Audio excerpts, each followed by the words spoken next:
Le 27 décembre 2008, peu avant midi, Israël lance une attaque aérienne d'envergure à Gaza. Les premières victimes, ce sont ces policiers regroupés dans le commissariat central de Gazaville. L'opération Plomb durci a commencé. Le ministre israélien de la Défense avait mis en garde le Hamas quelques jours plus tôt. Le mouvement islamiste venait de reprendre ses tirs de roquettes contre Israël pour protester contre le blocus du territoire palestinien. L'État hébreu est officiellement entré en guerre pour faire cesser ces tirs de roquettes.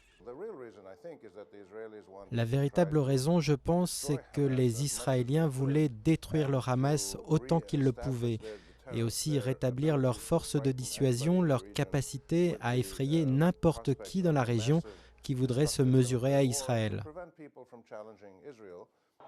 Malgré les demandes de l'opinion internationale, Israël poursuit l'opération pendant 21 jours. Au total, 1400 Palestiniens sont morts contre 13 Israéliens. Les pertes civiles et matérielles sont lourdes à Gaza, mais le Hamas n'est pas vaincu pour autant. Je pense que ça a été un échec des deux côtés. Ce n'est pas un conflit militaire avec une solution militaire, c'est un conflit politique et il a besoin de solutions politiques. Aujourd'hui, le Hamas est toujours maître de Gaza et semble plus fort que jamais.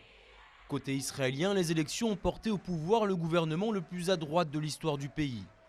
Même si les deux camps discutent activement par médiateurs interposés pour finaliser l'échange de Gilad Shalit contre des prisonniers palestiniens, la solution politique semble bien loin.